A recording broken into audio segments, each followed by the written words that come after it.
ప్రతి నిత్యం జరుగుతూ ఉంటుంది.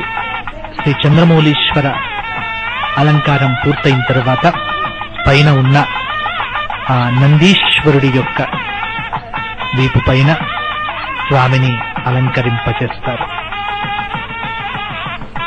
వృషభ వాహనారూఢుడై చంద్రమౌళీశ్వరుడు ఈ జగత్తును భాసింపచేస్తూ ఇంత చక్కటి దర్శనాన్ని మనకు అనుగ్రహిస్తున్నాడో చూశారా?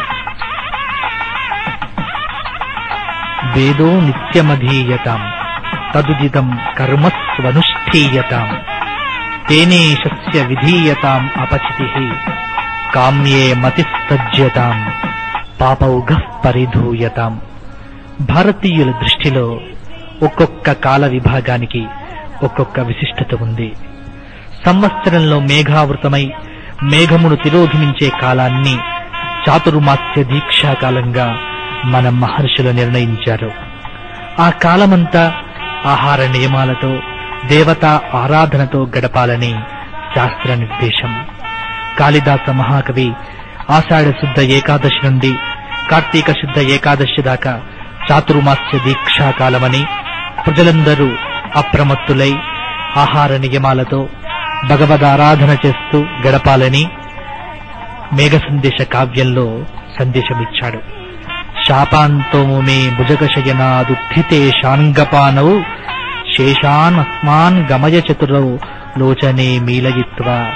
అందుకే శ్రీ మహావిష్ణువు యోగ నిద్ర నుండి లేచే రోజు వరకు నా శాపాంతము అన్నాడు. ఈ 4 నెలలు కళ్ళు మూసుకొని ఆహార నియమాలతో భగవదారాధనతో గడుపమని సందేశం. అందుకే ఆషాఢ శుద్ధ ఏకాదశి నుండి కార్తీక శుద్ధ ఏకాదశి వరకు 4 నెలలు చాతుర్మాస్య దీక్షాకాలం. ఈ చాతుర్మాస్య దీక్షా సమయంలోనే ఈ శ్రావణ మాసం వస్తుంది.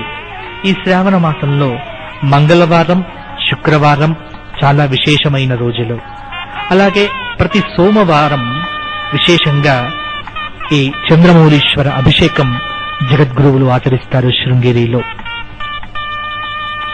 స్వామి చేసేటువంటి ఈ ఆరాధన చూడటానికి దేశ దేశాల నుండి, రాష్ట్రాల నుండి భాషాభేదం లేక ఏ భేదాలు చూపించకుండగా భక్తితో భక్తులంతా తరలివచ్చి జగద్గురువులను చాతుర్మాస్యంలో దర్శిస్తారు. జగద్గురువులు ఈ చాతుర్మాస్యం అంటే ఈ 4 నెలలు, అయితే యతీశ్వరులు మాత్రం 2 నెలలు మాత్రమే ఆచరిస్తారు. కారణం ఏంటంటే పక్షో వై మాసః అని వీరికి పక్షము ఒక మాసము కిందికి వస్తుంది. కాబట్టి ఆషాఢ శుక్ల పౌర్ణమి నుండి భాద్రపద శుక్ల పౌర్ణమి దాకా శృంగేరిలో జగద్గురువులు చాతుర్మాస్యాన్ని ఆచరిస్తారు. ఈ సమయంలో తుంగా నదిని దాటి బయటికి రారు. నిత్యము త్రికాల పూజలు, సాయంకాల విశేష పూజలు, విశేష ఆరాధన, విశేష ఉత్సవాలతో ఈ 2 నెలలంతా దైవారాధనలో విశ్వ కళ్యాణం కోసం, లోకక్షేమం కోసం, ప్రజలంతా ఆనందంగా ఉండటానికి ఈ రాష్ట్రం, ఈ దేశం, ఈ ప్రజలు వీరంతా చల్లగా ఉండి చక్కటి వర్షాలు కురిసి ప్రజలందరికీ ఆ చంద్రమౌళీశ్వర నారాయణ అనుగ్రహాన్ని అందించటానికి ఈ 2 నెలలు ఈ దీక్షాకాలమంతా ఈ భగవదారాధనలో గడుపుతారు జగద్గురువులు. పూజ వారి కోసం కాదు, మన కోసం, దేశక్షేమం కోసం.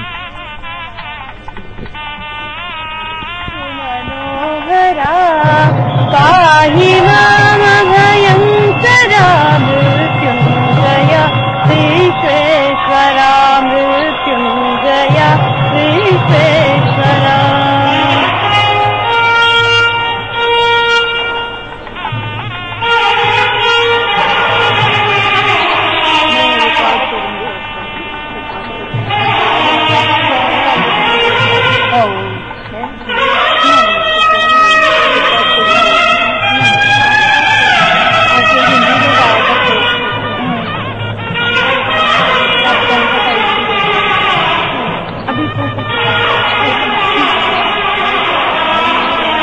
ನಂಗೆ ಯಾಕೆ ತುಂಬಾ ಆಡ್ಬೇಕು ಅಂತ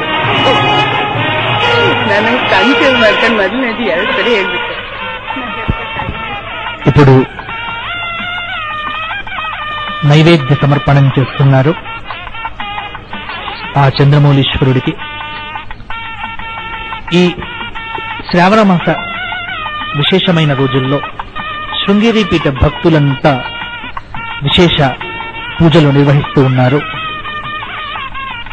అలాగే జగద్గురువుల యొక్క భక్తులు ఈ శ్రావణ మాసంలో విశేషమైనటువంటి రోజుల్లో నమో నమశ్రీ గురుపాదుకాభ్యాం అని ఈ గురుపాదుకలకు పూజ చేసే సంప్రదాయాన్ని శృంగేరి జగద్గురువుల యొక్క ఆదేశంతో వారి శిష్యులు వారి ఆదేశాన్ని స్వీకరించి ప్రతి నెల మృగశిర నక్షత్రం రోజున పాదపూజలు నిర్వహిస్తూ లోక కళ్యాణం కోసం అనంత సంసార సముద్రతార నౌకాయితాభ్యాం గురుభక్తిదాభ్యాం వైరాగ్య సామ్రాజ్యద పూజనాభ్యాం నమో నమశ్రీ గురుపాదుకాభ్యాం. సంసారమనే సముద్రానికి ఓడ వంటి గురుపాదుకలకు గురువుల జన్మ నక్షత్రంలో మృగశిర నక్షత్రంలో పూజించడం అనేది శిష్యులందరి కర్తవ్యం. ఈ కర్తవ్యంతో అనేక చోట్ల కరీంనగర్ జిల్లాలో గంభీర్రావుపేటలో లింగన్నపేట గ్రామంలో శ్రీ భారతీ తీర్థ వేద పాఠశాల ఆధ్వర్యంలో శ్రీ విరోధినామ సంవత్సర శ్రావణ బహుళ ఏకాదశి ఆదివారము మృగశిర నక్షత్రంలో శ్రీచరణుల పాదపూజా కార్యక్రమాన్ని నిర్వహిస్తున్నారు. వారి శిష్యులు శ్రీ గోపీకృష్ణ రాధాకృష్ణ. ఇలా జగద్గురువుల ఆదేశంతో ఎన్నో చోట్ల ఇట్టి పాదపూజలు జరుగుతాయి. విశ్వ కళ్యాణం కోసం స్వామివారి యొక్క ఆరాధన ఈరోజు జరుగుతోంది. ఇప్పుడు మీరు వీక్షిస్తున్నది తుంగా నది ఒడ్డున ఉన్న శ్రీ విద్యాశంకర ఆలయ చిత్రపటాన్ని. శృంగేరి ఒక ఆధ్యాత్మిక తపోభూమి. ఋషశృంగుల కాలం నుంచి ఈ క్షేత్రం ఎంతో గణతికెక్కింది. శ్రీమద్ రామాయణ మహాకావ్యంలో ఈ ఋష్యశృంగగిరి ప్రస్తావన ఉంది. ఋష్యశృంగుని పేరు చెబితే వర్షాలు కురుస్తాయి. అందుకే ఈ ఋష్యశృంగగిరిగా కీర్తించబడిన ఈ గడ్డపైన నిత్యం వర్షం కురుస్తూనే ఉంటుంది. జగద్గురువులు తెర లోపల స్వామికి నైవేద్యాన్ని సమర్పణం చేస్తున్నారు. భక్తులంతా ఎప్పుడెప్పుడు మా కనులతో స్వామిని వీక్షిద్దామా అని ఎదురు చూస్తున్నారు. ఈ విశేషమైనటువంటి శ్రావణ సోమవార పూజ